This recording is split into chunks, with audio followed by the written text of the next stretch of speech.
जय श्रीहरि जय महादेव। प्रिय भक्तों, आज हम आपको लेकर चलेंगे ब्रह्मा पुराण के एक अद्भुत और पवित्र प्रसंग में, जहां वर्णन है पंचतीर्थ स्नान, मार्कंडेयेश्वर शिव के दर्शन, कल्पांतस्थायी वटवृक्ष की पूजा और श्री जगन्नाथ के साथ बलभद्र एवं सुभद्रा माता के दिव्य दर्शन के महात्म्य का। यह कथा केवल एक तीर्थ यात्रा का वर्णन नहीं, यह है आत्मा के शुद्धिकरण का मार्ग।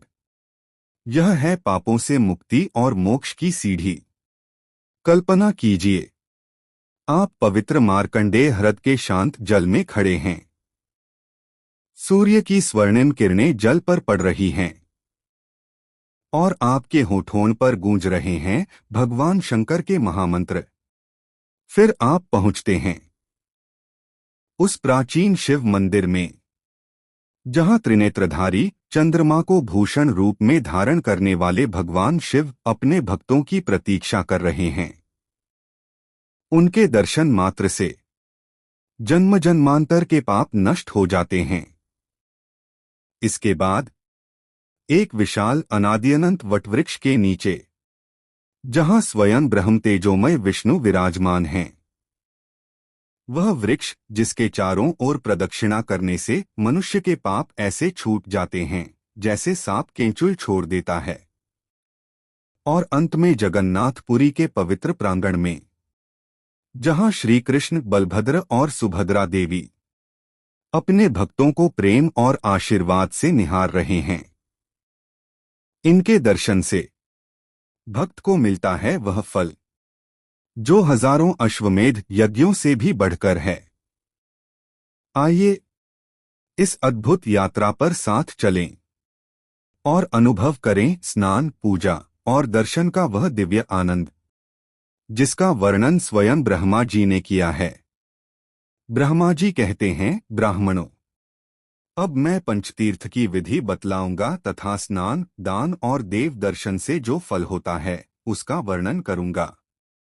मार्कंडेय ह्रद में जाकर मनुष्य उत्तराभिमुख हो 3 बार डुबकी लगाए और निम्नांकित मंत्र का उच्चारण करे। संसार सागरे मग्न पापग्रस्तम चेतन त्राहि मां भगनेत्रं त्रिपुरारे नमोस्तुते नमः शिवाय शांताय सर्वपापहराय च स्नान करोमि देवेश मम नश्यतु पातम। भग के नेत्रों का नाश करने वाले त्रिपुर शत्रु भगवान शिव, मैं संसार सागर में निमग्न, पापग्रस्त एवं अचेतन हूँ। आप मेरी रक्षा कीजिए। आपको नमस्कार है। समस्त पापों को दूर करने वाले शांत स्वरूप शिव को नमस्कार है। देवेश्वर, मैं यहाँ स्नान करता हूँ, मेरा सारा पातक नष्ट हो जाए। यूं कहकर बुद्धिमान पुरुष नाभि के बराबर जल में स्नान करने के पश्चात देवताओं और ऋषियों का विधिपूर्वक तर्पण करे। फिर तिल और जल लेकर पितरों की भी तृप्ति करे। उसके बाद आचमन करके शिव मंदिर में जाए। उसके भीतर प्रवेश करके 3 बार देवता की परिक्रमा करे। तदंतर मार्कंडेश्वराय नमः इस मूल मंत्र से अथवा अघोर मंत्र से शंकर जी की पूजा करके उन्हें प्रणाम करे और निम्नांकित मंत्र पढ़कर उन्हें प्रसन्न करे। त्रिलोचन नमस्तेस्तु नमस्ते शशिभूषण त्राहि मां त्वं विरूपाक्ष महादेव नमोस्तुते। 3 नेत्रों वाले शंकर, आपको नमस्कार है। चंद्रमा को भूषण रूप में धारण करने वाले, आपको नमस्कार है। विकट नेत्रों वाले शिवजी, आप मेरी रक्षा कीजिए। महादेव, आपको नमस्कार है। इस प्रकार मार्कंडेय ह्रद में स्नान करके भगवान शंकर का दर्शन करने से मनुष्य सब पापों से मुक्त हो शिव के लोक में जाता है। वहां से कल्पांतस्थायी वटवृक्ष के पास जाकर उसकी 3 परिक्रमा करे। फिर निम्नांकित मंत्र द्वारा बड़ी भक्ति के साथ उस वट की पूजा करे।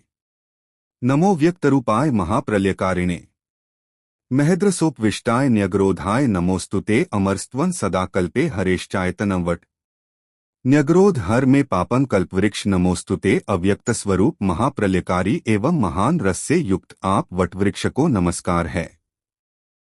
हे वट, आप प्रत्येक कल्प में अमर हैं। आप पर भगवान श्रीहरि का निवास है। न्यग्रोध मेरे पाप हर लीजिए। कल्पवृक्ष, आपको नमस्कार है। इसके बाद भक्तिपूर्वक परिक्रमा करके उस कल्पांतस्थायी वट को नमस्कार करे।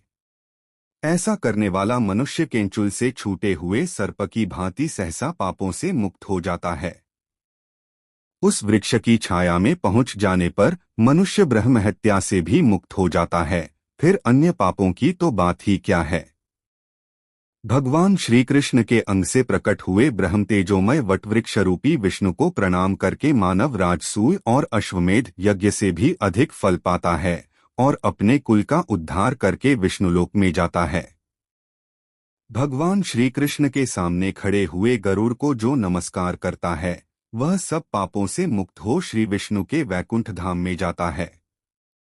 वटवृक्ष और गरुड़ का दर्शन करने के पश्चात जो पुरुषोत्तम श्री कृष्ण, बलभद्र और सुभद्रा देवी का दर्शन करता है वह परम गति को प्राप्त होता है। जगन्नाथ श्री कृष्ण के मंदिर में प्रवेश करके 3 बार प्रदक्षिणा करे। फिर नाम मंत्र से बलभद्र जी का भक्तिपूर्वक पूजन करके निम्नांकित रूप से प्रार्थना करे। नमस्ते हलधृग्राम, नमस्ते मुसलायुध, नमस्ते रेवतीकांत, नमस्ते नमस्ते बलिना श्रेष्ठ, नमस्ते भक्तवत्सल, धरणीधर, कृष्ण पूर्वज, प्रलंबारे, नमस्ते स्तुत्राही मां हल करने वाले राम, आपको नमस्कार है। मूसल को आयुध रूप में रखने वाले, आपको नमस्कार है। रेवती रमण, आपको नमस्कार है। भक्तवत्सल, आपको नमस्कार है। बलवानों में श्रेष्ठ, आपको नमस्कार है। पृथ्वी को मस्तक पर धारण करने वाले शेष जी, आपको नमस्कार है। प्रलंब शत्रु, आपको नमस्कार है। श्री कृष्ण के अग्रज, मेरी रक्षा कीजिए। इस प्रकार कैलाश शिखर के समान आकार और चंद्रमा से भी कमनीय मुख वाले नीलवस्त्रधारी, देव पूजित, अनंत अजय, एक कुंडल से विभूषित, फणों द्वारा विकट मस्तक वाले महाबली हलधर को प्रसन्न करे।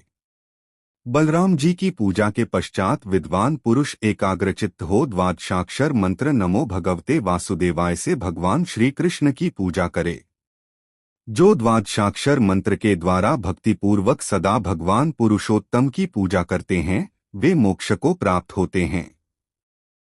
देवता, योगी तथा सोमपान करने वाले याज्ञिक भी जिस गति को नहीं पाते उसी को द्वादशाक्षर मंत्र का जप करने वाले पुरुष प्राप्त कर लेते हैं।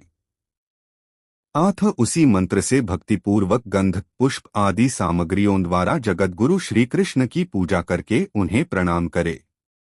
फिर इस प्रकार प्रार्थना करे, जगन्नाथ श्री कृष्ण, आपकी जय हो। सब पापों का नाश करने वाले प्रभो, आपकी जय हो। चाणूर और केशी के नाशक, आपकी जय हो। कंसनाशन, आपकी जय हो। कमल लोचन, आपकी जय हो। चक्रगदाधर, आपकी जय हो। नील मेघ के समान श्यामवर्ण, आपकी जय हो। सबको सुख देने वाले परमेश्वर, आपकी जय हो। जगत पूज्य देव, आपकी जय हो। संसार संहारक, आपकी जय हो।